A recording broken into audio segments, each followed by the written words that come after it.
এই দেশে এই মাটিতে গুণী মানুষের কদর এমনিতেই একটু কম হয়।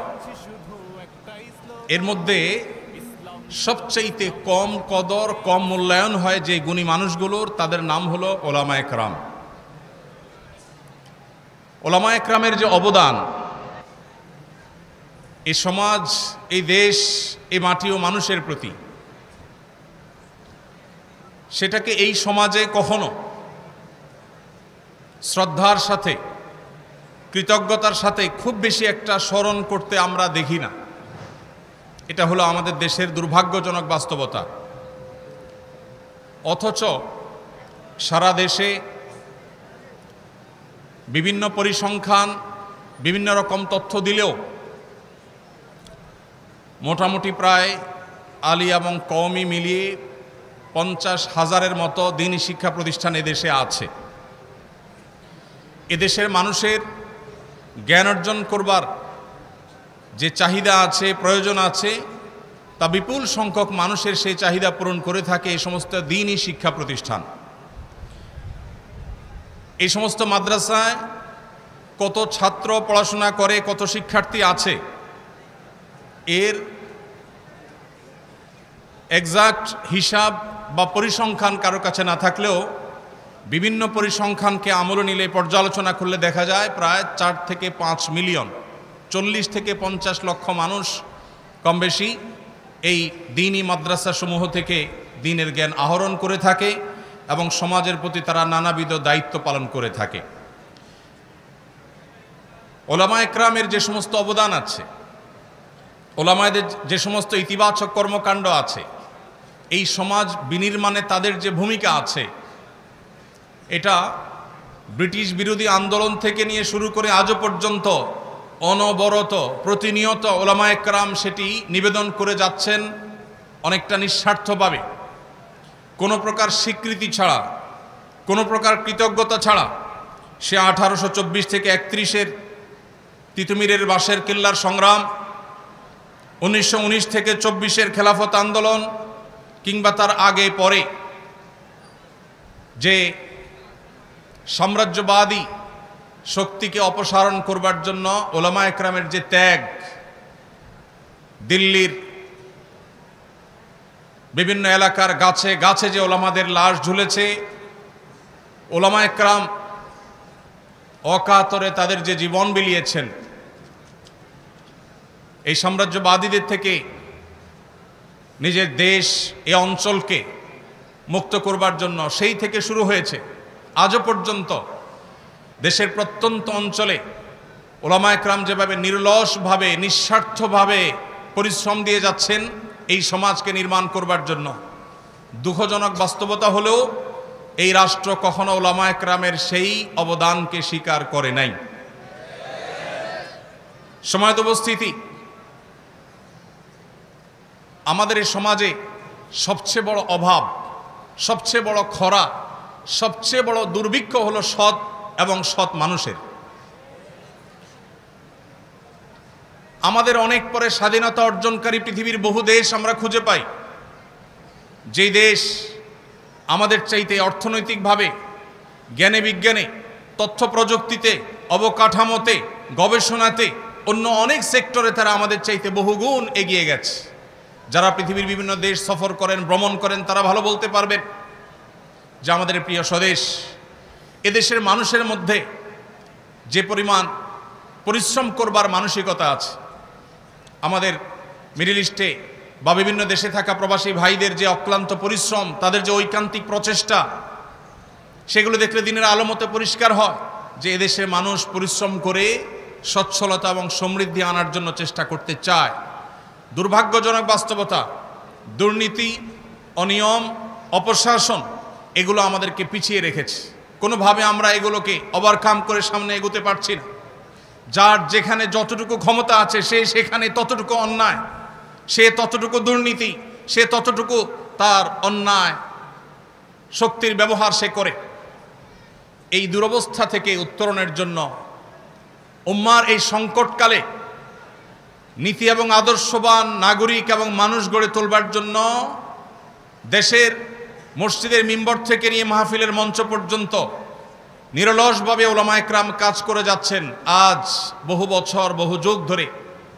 প্রতিটা মাহফিলে, জুমার প্রতিটি মিম্বরে, মিডিয়ায় উলামা একরামের প্রতিটি কথায়, বক্তব্যে, প্রতিটি লেখনীতে, প্রতিটি প্রচেষ্টায় তারা সবসময় চেষ্টা করেন কিভাবে এদেশের মানুষকে আল্লাহভীরু করা যায়, মুত্তাকি করা যায়, পরহেজগার করা যায়, তাদের আকীদাকে বিশুদ্ধ করা যায়, তারা আম্বিয়া আলাইহিস সালামের আদর্শের অনুসারী হতে পারে, তারা কিভাবে সাহাবা একরামের আদর্শের অনুসারী হতে পারে, যেই সাহাবা একরাম আহলুস সুন্নাহ ওয়াল জামাআতের কাছে সঠিকতার সবচেয়ে বড় মাপকাঠি। নবী সাল্লাল্লাহু আলাইহি সাল্লামের পর কোরআন এবং হাদিসকে বুঝবার জন্য যাদের বুঝ আমাদের জন্য সবচেয়ে বড় মেয়ার এবং মাপকাঠি, সেই সাহাবা একরামের পথে, সুন্দরের পথে, ন্যায়ের পথে, সততার পথে, নিষ্ঠার পথে এদেশে মানুষকে আনবার জন্য মাহফিলগুলোতে, মিম্বরগুলোতে, মাদ্রাসাগুলোতে, বিভিন্ন দ্বীনি প্রতিষ্ঠানগুলোতে উলামা একরাম কাজ করে চলেছেন। ভাইরা আমার, আমাদের দেশে আইন শৃঙ্খলা পরিস্থিতি যতটা স্বাভাবিক আছে, যতটুকুন ভালো আছে, এই ভালো থাকার পেছনে আমাদের আইন শৃঙ্খলা রক্ষাকারী বাহিনী, আমাদের প্রশাসনের দায়িত্বশীল ব্যক্তিবর্গ, তাদের যেমন ভূমিকা আছে, ঠিক তাদের পাশাপাশি প্যারালালি অনেক বড় ভূমিকা পালন করছেন এদেশে উলামা একরাম। উলামা একরামের বক্তব্য, তাদের ওয়াজ নসিহা শুনে বহু চোর চুরি থেকে তওবা করে, বহু ব্যভিচারী ব্যভিচারের পথ ছেড়ে শুদ্ধতা এবং পবিত্রতার পথে আসে, বহুত হারামখোর হারামের পথ ছেড়ে হালালের পথে আসে, বহু মানুষের অধিকার নষ্টকারী মানুষের অধিকার নষ্ট করার পথ থেকে তওবা করে আল্লাহর পথে ফিরে আসে। অজস্র তওবাকারী, অগণিত তওবাকারী গোটা দেশের প্রান্তে প্রান্তে ছড়িয়ে আছে, যারা হয় মিম্বরের আলোচনা থেকে, কিংবা মাহফিলের বক্তব্য থেকে, কিংবা ওলামাদের আলোচনা থেকে, কোনো দ্বীনি মাদ্রাসা থেকে, কোনো আলেমের সোহবত বা সাহচর্য থেকে, কোনো আল্লাহওয়ালার সান্নিধ্য থেকে তারা হয়তো নিজেকে আত্মশুদ্ধির পথে এনেছেন, সংশোধনের পথে এনেছেন। এরকম হাজার লাখো অবদান আছে। ওলামা একরামের বক্তব্য শুনে কোনো মানুষ খারাপ পথে গিয়েছে, ভুল পথে গিয়েছে, এমন একটি নজির পাওয়া যাবে না। সম্মানিত ভাইরা আমার, ওলামা একরামের এই যে অবদান, এই অবদান যুগ যুগ ধরে এদেশে মানুষ যদি শুকরিয়া আদায় করে, তাহলে এই অবদানের প্রকৃত স্বীকৃতি এবং তার প্রকৃত কৃতজ্ঞতা আদায় করা সম্ভব হবে না। প্রিয় ভাইরা আমার, স্বার্থপরতার এই সমাজে, স্বার্থান্ধতার এই যুগে ওলামা একরাম যার যার মতো অত্যন্ত নীরবে নিবৃতে দেশের বিভিন্ন প্রান্তে থেকে তারা মানুষকে হেদায়েতের আলো ছড়িয়ে বেড়ান, তারা মানুষকে সুন্দরের পথে আনেন, তারা মানুষকে শুদ্ধতার পথে আহ্বান করেন। ওলামা একরামের অনেক বড় একটা অবদানের জায়গা হলো তারা সুশৃঙ্খল নাগরিক গড়বার জন্য বিরাট বড় ভূমিকা পালন করছেন। এদেশের প্রায় 40 থেকে 50 হাজার যে মাদ্রাসা আছে, কওমি আলিয়া মিলিয়ে যে এই বিপুল সংখ্যক মাদ্রাসা আছে, এর মধ্যে 40 থেকে 50 লক্ষ শিক্ষার্থী, এর বেশিরভাগই আবাসিক মাদ্রাসাগুলোতে তারা বেড়ে ওঠেন। মাদ্রাসার চৌহদ্দিতে এক একটা মাদ্রাসাতে কোনো কোনো জায়গায় 1000, 1500, 2000, 2500, 3000 অথবা কম বেশি শিক্ষার্থী যে আছে, এই শিক্ষা প্রতিষ্ঠানগুলোতে সাধারণত সচরাচর পরিবেশ যতটা সুন্দর থাকে, পরিচ্ছন্ন থাকে, অন্য সাধারণ যে সমস্ত আবাসিক প্রতিষ্ঠান আছে বা আবাসিক ভবন আছে, যেখানে মানুষ বসবাস করে, যেখানে বিভিন্ন বয়সী মানুষরা থাকে, আমরা যদি পরিবেশের যে কম্পেয়ার বা তুলনা সেটা যদি আমরা করি, তাহলে দেখব দ্বীনি মাদ্রাসাগুলোর পরিবেশ অত্যন্ত পরিচ্ছন্ন থাকে, অত্যন্ত সুন্দর থাকে। শিক্ষার্থীরা নিজ উদ্যোগেই এটা করে থাকেন। বাংলাদেশে 5% মাদ্রাসারও সকল ওয়াশরুম, সকল অজুখানা, সকল জায়গা এবং আঙিনা এগুলো পরিচ্ছন্ন করবার জন্য আলাদা পরিচ্ছন্নতা কর্মী সেভাবে থাকে না, বরং শিক্ষার্থীরা স্বেচ্ছাসেবার মাধ্যমে, তালেবে ইলমরা ভলেন্টারি ওয়ার্কের মাধ্যমে তাদের পরিবেশকে তারা সুন্দর করে, তাদের এনভায়রনমেন্টকে তারা সুন্দর করে। ভাইরা আমার, এত শত মাদ্রাসা, এত লক্ষ লক্ষ ছাত্র, অথচ এই সমস্ত মাদ্রাসাগুলোতে আজও পর্যন্ত কোনো নিজেদের মধ্যে দাঙ্গা হাঙ্গামা লেগে অনেক মানুষ মারা গেছে, বহু মানুষ হতাহত হয়েছে, এরকম একটি ঘটনা আজও পর্যন্ত দেখা যায় না। যেখানে তরুণদের বসবাস, যাদের শরীরে টকবগে রক্ত প্রবাহমান, তাদেরকে কোরআন এবং হাদিসের মাধ্যমে, কোরআন এবং হাদিসের যে অনুপ্রেরণা ইন্সপিরেশন আছে তার মাধ্যমে এদেশে ওলামায়ে কেরাম তাদেরকে যোগ্য সুশৃঙ্খল নাগরিক শান্তিকামী মানুষ হিসেবে গড়ে তুলছে। যার কারণে আমাদের থানাগুলোতে যত অপরাধমূলক মামলা হয়ে থাকে এর হয়তো 5% মামলাও এদেশে ওলামায়ে কেরাম দিনদার মানুষদের নামে সচরাচর হয় না, কেউ দেখাতে পারবে না। এভাবে একটা সমাজকে বিনির্মাণ করবার জন্য ওলামায়ে কেরাম যেভাবে দিন রাত কাজ করে যাচ্ছে, সেই তুলনায় এই রাষ্ট্র কখনো আলেমদের সেই অবদানের স্বীকৃতি দেয় নাই। প্রিয় ভাইরা আমার, আমাদের মাদ্রাসার তালেব ইলমদের সমালোচনার অনেক জায়গা থাকতে পারে, কিন্তু মাদ্রাসার তালেব ইলমরা যতটা শান্তিপ্রিয় হয়, তারা যতটা সুশৃঙ্খল হয়, সেটা মাদ্রাসার আভ্যন্তরীণ যে পরিবেশ আছে, লক্ষ লক্ষ শিক্ষার্থীরা হাজার হাজার মাদ্রাসায় তারা যে শান্তিপূর্ণভাবে বসবাস করে, এখনো পর্যন্ত, ভবিষ্যতে কি হবে আল্লাহ ভালো জানে, এখনো পর্যন্ত যে শান্তিপূর্ণ পরিবেশ এখানে বিরাজমান, অন্য সাধারণ শিক্ষা ব্যবস্থা সেটা কল্পনাও করা যায় না। সম্মানিত ভাইরা, কয়েক লক্ষ ইয়েতিম মাদ্রাসাগুলোতে তারা লালিত পালিত হয়ে থাকে।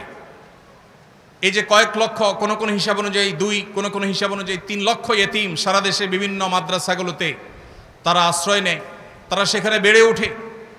যেখানে আমাদের দেশে পিতৃপরিচয়হীন কিংবা মা বাবা মারা গেছেন, অসহায় হয়ে গেছে, এই ধরনের অনেক ছোট ছোট সন্তানরা তারা হয়তো পথশিশু হিসাবে বেড়ে ওঠে।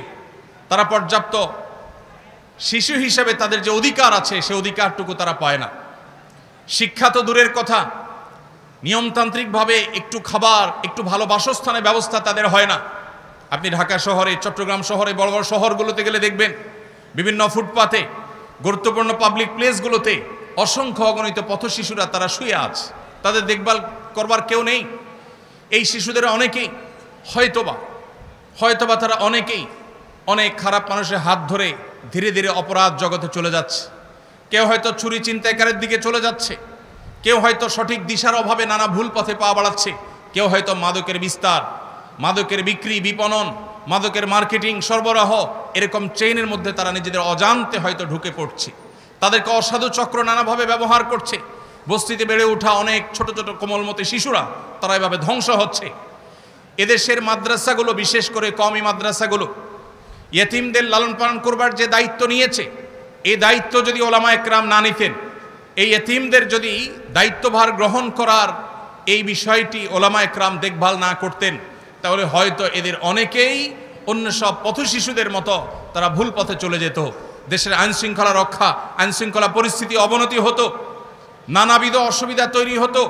ওলামায়ে কেরামের এই যে নীরবে নিবৃতে এই যে লক্ষ লক্ষ ইয়েতিম লালন পালন, তাদের খাবার দাবার, তাদের বাসস্থান শুধু নয়, তাদেরকে দেশের সবচেয়ে দামি, সবচেয়ে ভালো মানুষ, সবচেয়ে আদর্শবান নাগরিক হিসাবে গড়ে তুলবার জন্য, সৎ মানুষ হিসাবে, নিষ্ঠাবান মানুষ হিসাবে, আল্লাহবিরা মুত্তাকি মানুষ হিসাবে গড়ে তুলবার জন্য যেভাবে ওলামায়ে কেরাম কাজ করছেন, মাদ্রাসাগুলো কাজ করছে, দুঃখজনক হলেও সত্য, তাদের সেই কাজের কোনো মূল্যায়ন, কোনো স্বীকৃতি আজও পর্যন্ত এই রাষ্ট্র অথবা রাষ্ট্রকে যারা ধারণ করে তারা কখনো আজও পর্যন্ত দেয়নি।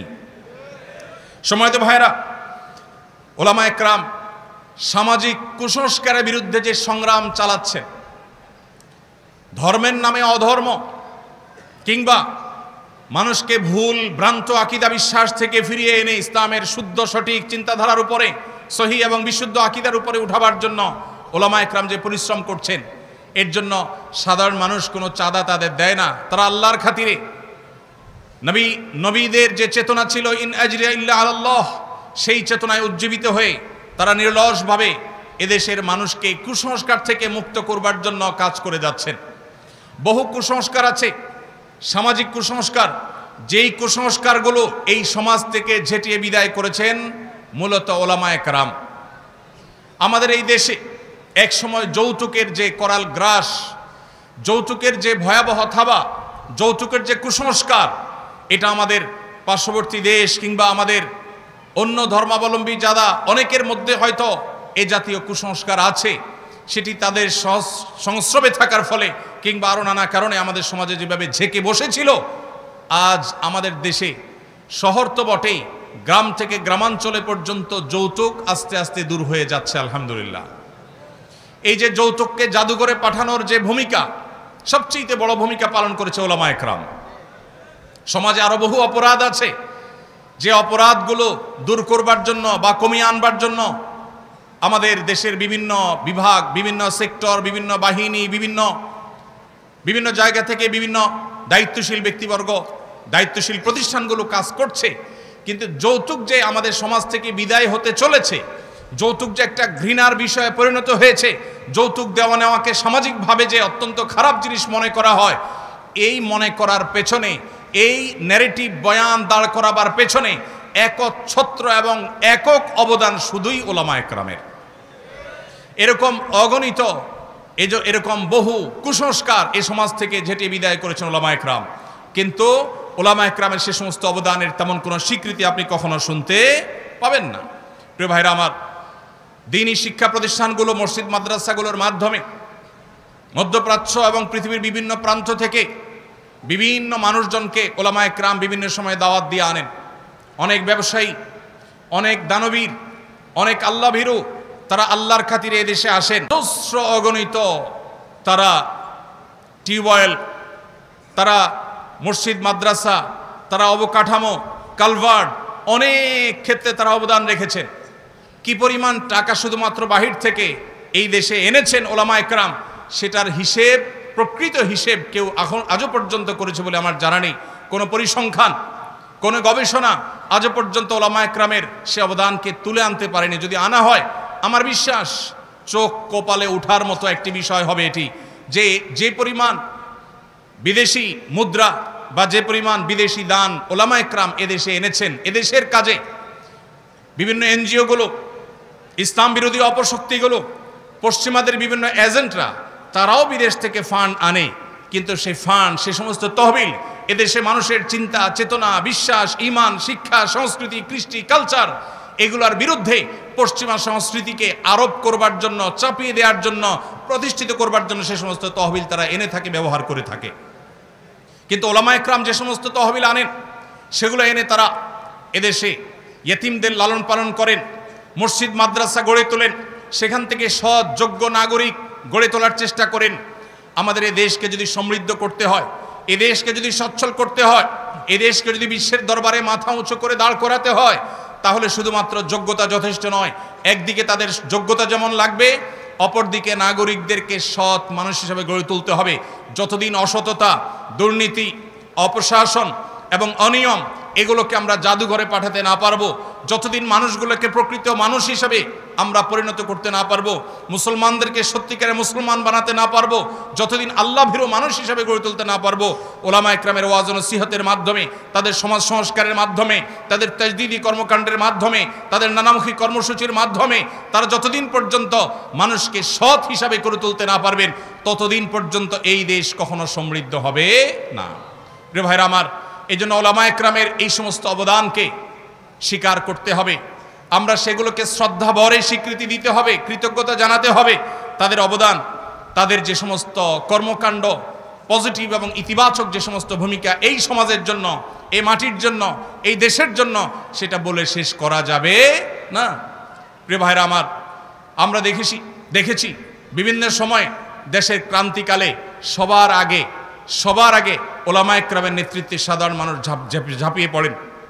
ওলামায়ে কেরামের অক্লান্ত পরিশ্রম থাকে, অনেক অবদান থাকে, সেগুলোকে অনেক মিডিয়া আছে উল্লেখ করতে পর্যন্ত তারা কার্পণ্য করে।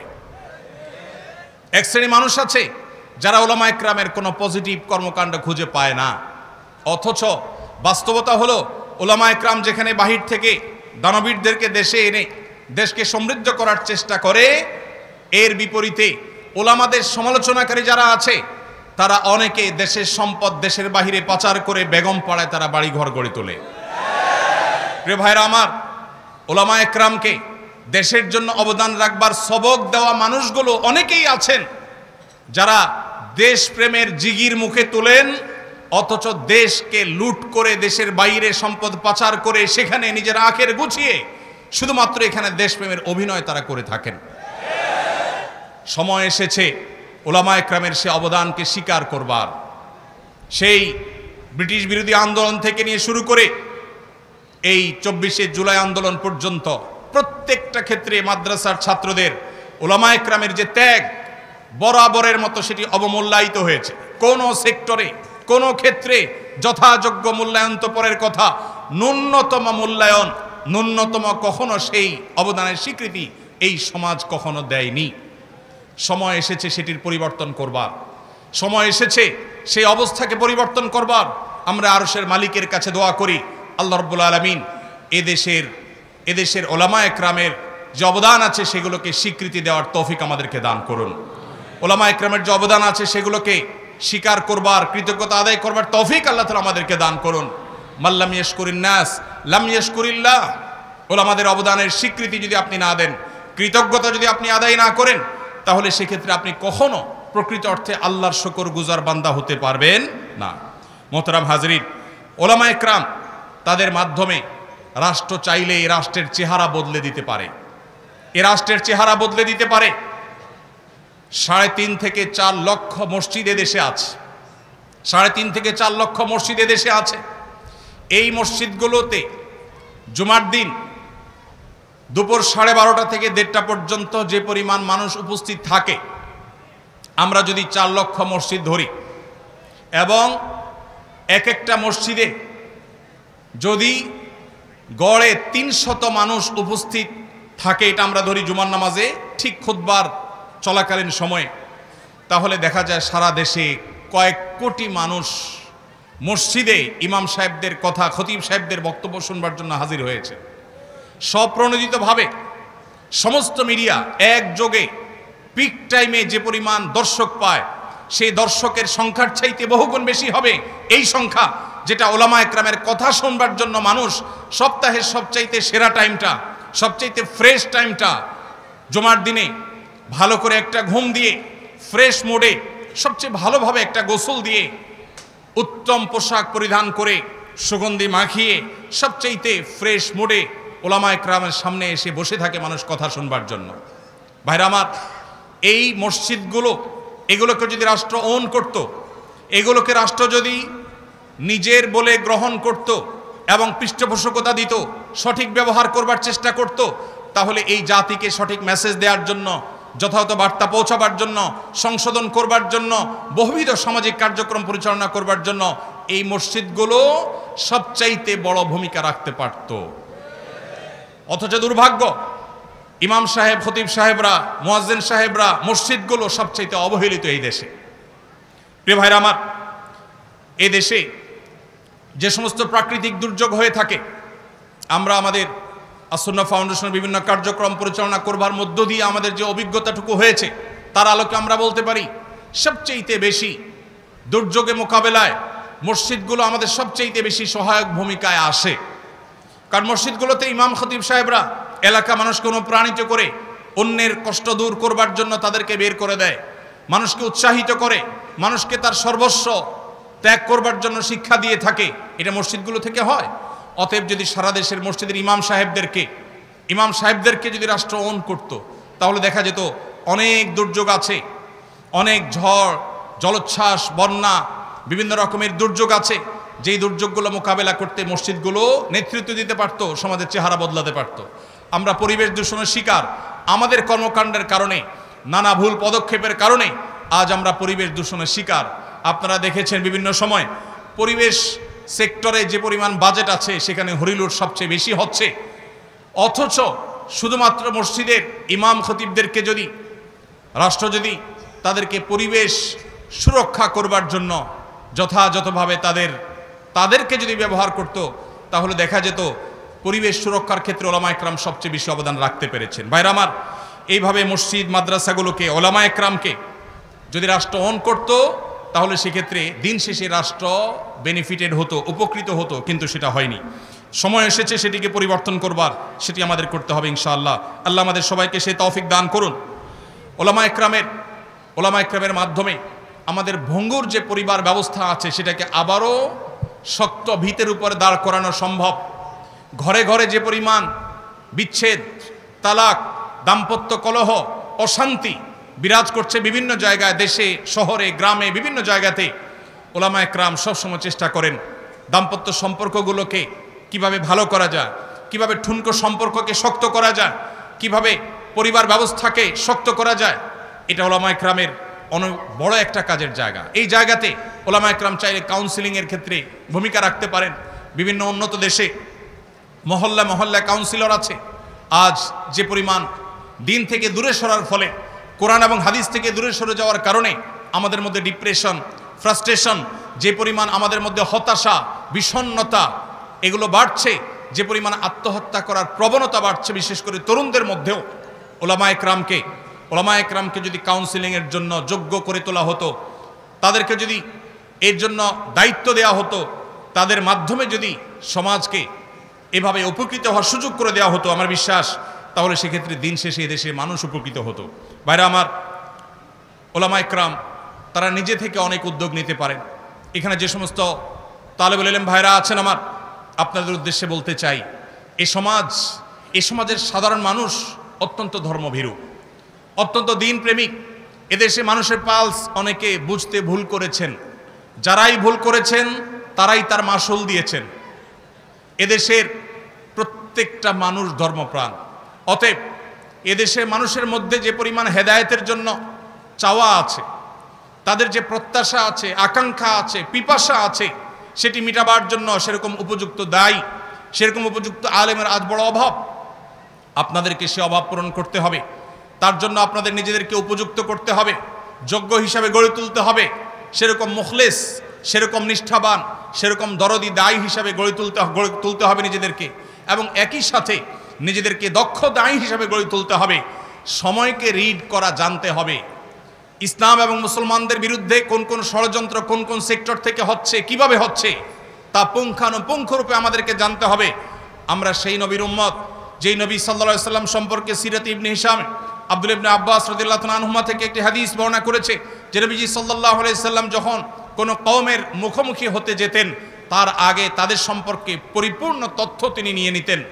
আমরা যে সমাজকে সংশোধন করতে চাই, যে সমাজে আমরা আল্লাহমুখিতার এই দাওয়াতকে ছড়িয়ে দিতে চাই, যে সমাজকে আমরা দুর্নীতিমুক্ত করতে চাই, যে সমাজকে আমরা সৎ করতে চাই, নীতিবান করতে চাই, আদর্শবান করতে চাই, সেই সমাজকে জানতে হবে এই সমাজের রন্ধ্রে রন্ধ্রে কোথায় কোন ইসলাম বিরোধী অপশক্তি বসে আছে, কিভাবে তারা কাজ করছে, কখনো আমাদের শিক্ষানীতিতে, কখনো আমাদের অন্যান্য সেক্টরে তারা কিভাবে বিষ প্রয়োগ করছে, এমনকি স্বাস্থ্যনীতিতে পর্যন্ত বিষ প্রয়োগ করছে।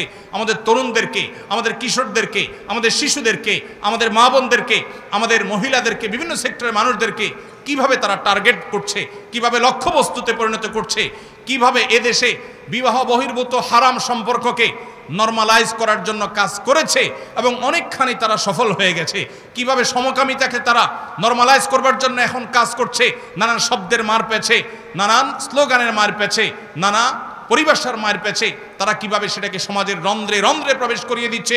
এ সম্পর্কে আমাদেরকে সজাগ হতে হবে, সচেতন হতে হবে। পশ্চিমা সভ্যতার চোখে চোখ রেখে কথা বলবার জন্য পশ্চিমা সভ্যতাকে মন্থন করতে হবে, অধ্যয়ন করতে হবে, পড়তে হবে। প্রত্যেকটি বাদ মতবাদ সম্পর্কে আপনাকে জানতে হবে, সময় সচেতন হতে হবে। প্রয়োজন আপনাকে ইংরেজি ভাষা শিখতে হবে, বাংলা ভাষা আপনাকে শুদ্ধ উচ্চারণ, প্রমিত উচ্চারণ করা শিখতে হবে। আপনাকে কোরআন এবং হাদিসের নলেজের পাশাপাশি জাগতিক নলেজ পর্যাপ্ত পরিমাণ অর্জন করতে হবে। তাহলে ইনশাআল্লাহ আপনি জাতির নেতৃত্বের আসনে আসতে পারবেন, এই জাতির সংশোধনের কাজে আপনি ভূমিকা রাখতে পারবেন। আমি আবারও বলছি, চেয়ে আছে গোটা দেশের মানুষ। আজ কলেজ বিশ্ববিদ্যালয়গুলোর দিকে তাকালে দেখা যায় তরুণদের মধ্যে কিভাবে ইসলামের প্রতি জাগরণ ঘটেছে। জুলাই আন্দোলনে আমরা লক্ষ্য করেছি কিভাবে স্কুল কলেজ পড়ুয়া আমার তরুণ বন্ধুরা তারা মাঠে ময়দানে, তারা রাস্তায় দাঁড়িয়ে জামাতের সাথে সালাত আদায় করেছেন, তারা কিভাবে আল্লাহু আকবার ধ্বনি উচ্চারণ করেছেন, কিভাবে তারা তাদের ধার্মিকতা, তাদের দিনদারিতা, তাদের ঈমানকে প্রকাশ করেছেন, তাদের কর্মকাণ্ডের মধ্য দিয়ে সেটি প্রকাশ করেছে, সেটি ফুটে উঠেছে। আজ এই জাতির বিপুল অংশ, বিশেষ করে উদীয়মান তরুণদের বড় অংশ, তারা ইসলামের ছায়াতলে এসেছে বা আসার জন্য অপেক্ষমান আছে। আর যারা এখনো আসেনি, তারা পশ্চিমা সভ্যতার যে অপশক্তি আছে সেটার ছোবলে থাবায় তারা আজ ধুকে ধুকে মরছে। পারিবারিকভাবে তারা অনেকে অশান্তিতে মরছেন, অনেকে দাম্পত্য কলহে ভুগছেন, অনেকে বিভিন্ন রকমের মানসিক যন্ত্রণায় ভুগছেন, ডিপ্রেশনে, ফ্রাস্ট্রেশনে ভুগছেন, হতাশায় ভুগছেন, আত্মহত্যার পথে পা বাড়াচ্ছেন, ভুল পথে চলে যাচ্ছেন। তারা অনেকেই আছেন যারা ইসলামের জন্য হয়তো নিজের অজান্তে তারা অপেক্ষা করছেন, কোরআনের দাওয়াতের জন্য, সুন্নাতে রাসূলের দাওয়াতের জন্য, সুন্নাতে সাহাবার দাওয়াতের জন্য তারা অপেক্ষমান আছেন। তাদের সেই পিপাসা নিবারণ করবার জন্য আজ বড় বেশি দরকার এক ঝাঁক তরুণ সেরকম আলেমের। আমি সৈয়দ আবুল হাসান আলী আন-নদভী রাহিমাহুল্লাহর সেই মায়ের দোয়ার কথা স্মরণ করতে চাই। তিনি শৈশবে তার মা সম্পর্কে তিনি তার এক বইয়ে, মেরি আম্মা নামক বইয়ে লিখেছেন যে শৈশবে তার মা জায়নামাজে বসে দোয়া করতেন, আয় আল্লাহ এক সে হাজারোं কি জরুরত পুরি ফরমা। সময় এসেছে এখন সেই হুবহু সেই দোয়া করবার। আয় আল্লাহ আমাদের এই দেশের জন্য, এই মুসলিম মিল্লাতের জন্য, আমাদের মাদ্রাসার তালেব ইলমদের এক একজনকে এমন যোগ্য করে দিন, এমন প্রভাবশালী করে দিন, এমন মুত্তাকি করে দেন, এমন মুখলিস বানিয়ে দিন, এমন বুক ভরা দরদওয়ালা বানিয়ে দিন যে এক একজন হাজার হাজার মানুষের কাজ করতে পারে। প্রিয় ভাইরা আমার, আমাদেরকে নিজেদেরকে গড়ে তুলতে হবে।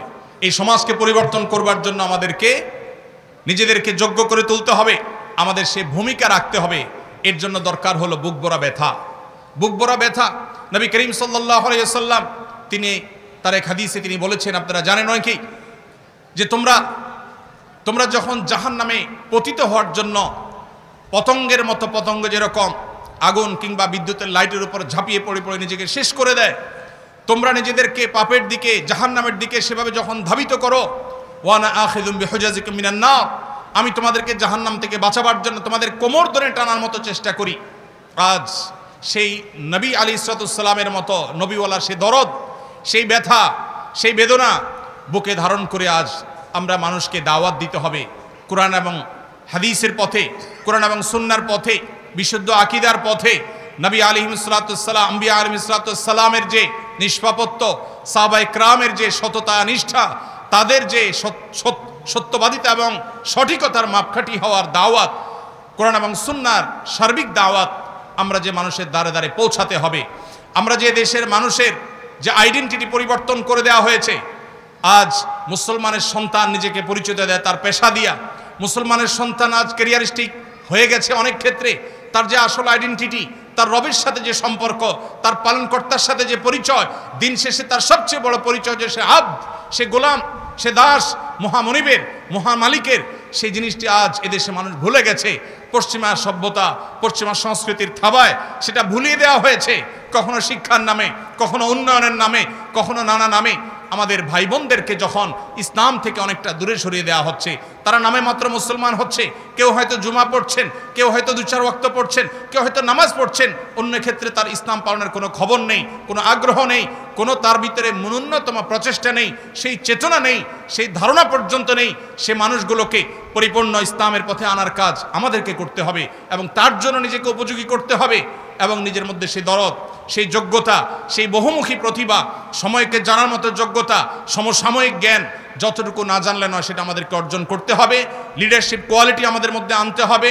লিডারশিপ কোয়ালিটি না আনলে আমরা শুধুই কোরআন এবং হাদিসের কথা মানুষকে শুধু বলবো, কিন্তু আমরা সমাজের নেতৃত্বের আসনে আসতে পারবো না। কোরআন হাদিসের মধ্যে লিডারশিপ আছে, সেটাকেই শুধুমাত্র আলাদা করে আমাদেরকে ধারণ করতে হবে, শিখতে হবে, অর্জন করতে হবে।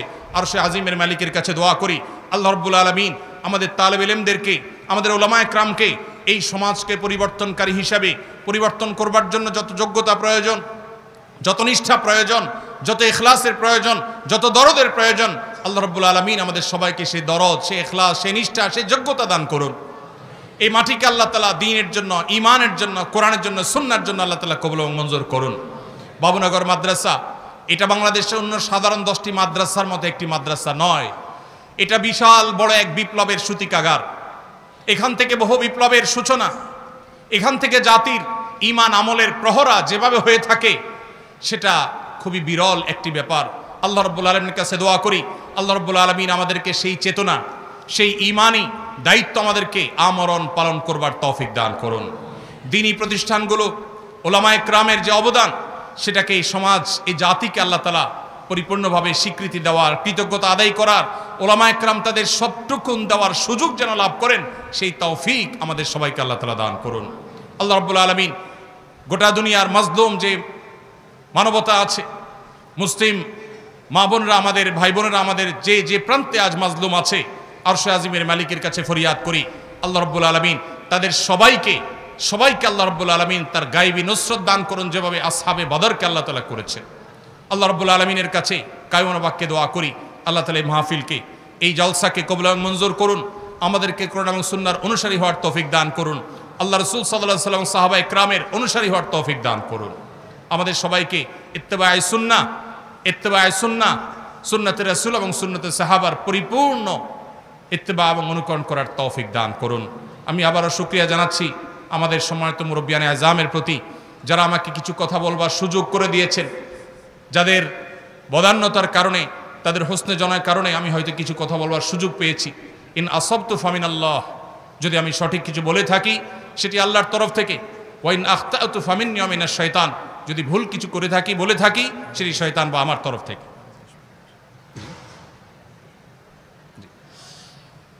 পরিশেষে আমি আমাদের বিশেষ করে তালেব ইলম ভাইদেরকে বলতে চাই,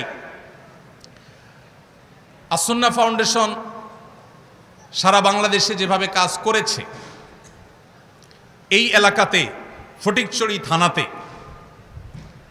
নাজিরহাটের আশেপাশে বিভিন্ন জায়গায় আস-সুন্নাহ ফাউন্ডেশনের কাজ এখনো চলমান আছে আলহামদুলিল্লাহ। শুধুমাত্র আপনাদের এই থানাতে বন্যায় গৃহহারাদের যে পরিমাণ ঘর আস-সুন্নাহ ফাউন্ডেশন বানিয়ে দিয়েছে, সেগুলো ইনশাআল্লাহ আমরা আগামী কয়েকদিনের মধ্যে হয়তো চাবি হস্তান্তর করব মালিকদের কাছে। এভাবে সারা দেশের প্রত্যেকটা সেক্টরে আমরা কাজ করছি।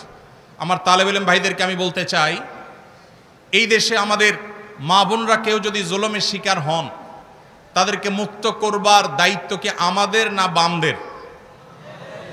কিন্তু আমরা সেই দায়িত্ব কতটা পালন করি?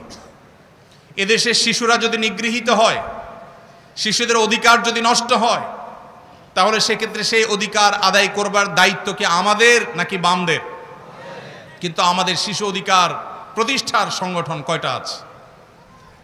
এদেশে মানুষের দুর্যোগে দুর্বিপাকে সবার আগে ঝাঁপিয়ে পড়ে সবচেয়ে বেশি ভূমিকা রাখার দায়িত্ব কর্তব্য আমাদের। এদেশের সাধারণ মানুষ ধর্মপ্রাণ, তারা ওলামাদেরকে যতটা বিশ্বাস করেন, ওলামাদেরকে যতটা ভালোবাসেন, আলেমদের প্রতি যতটা আস্থা রাখেন, এদেশের কোন সেক্টরে মানুষের প্রতি তার সিকি ভাগও আস্থা রাখেন না।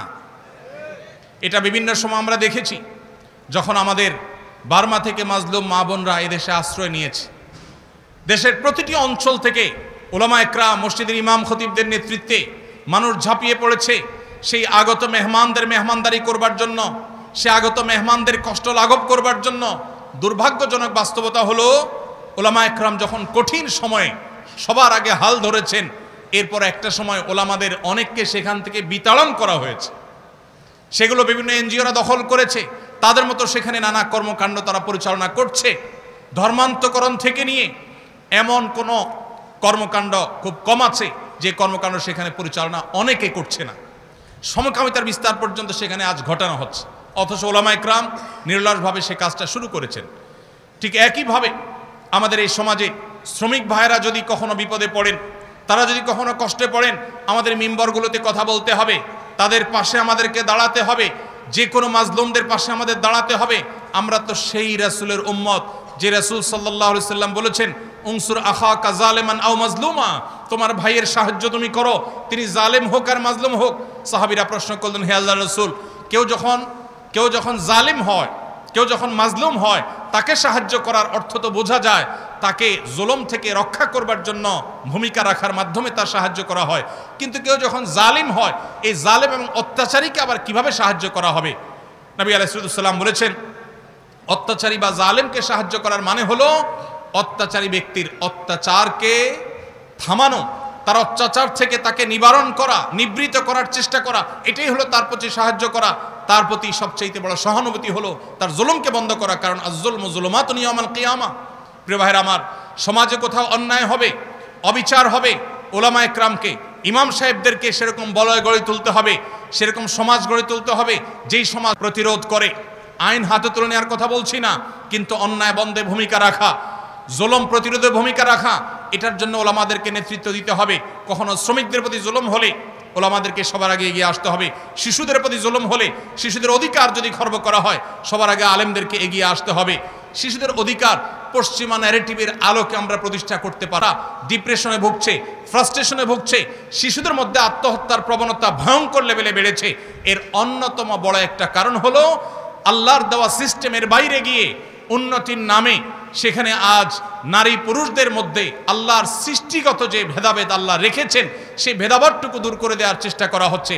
পরিবার ব্যবস্থাপনাকে ভেঙে ফেলা হচ্ছে, নানাভাবে চক্রান্ত করে শিশুদেরকে মাতৃস্নেহ থেকে দূরে রাখা হচ্ছে। অতএব একটি শিশু মায়ের কোলে বেড়ে ওঠা তার জন্য যতটা আনন্দদায়ক, যতটা উপভোগ্য, কোনো অবস্থাতেই অন্য কোনো কেয়ারটেকার, অন্য কোনো মানুষের কাছে বেড়ে ওঠা তার জন্য উপযোগী নয়। তো শিশুদের অধিকার নিয়ে আমাদেরকে কথা বলতে হবে, শ্রমিকদের অধিকার নিয়ে আমাদের কথা বলতে হবে, অন্যায়ের বিরুদ্ধে, জুলুমের বিরুদ্ধে, জালেমের বিরুদ্ধে আমাদেরকে কথা বলতে হবে। বিদেশি অপশক্তিগুলোর যে সমস্ত ষড়যন্ত্র আছে এগুলোর বিরুদ্ধে আমাদেরকে ভূমিকা রাখতে হবে, শুধু কথা বললেই চলবে না, আমাদেরকে কাজ করতে হবে, সমাজ বিনির্মাণে কাজ করতে হবে, সমাজ সেবা কাজ করতে হবে।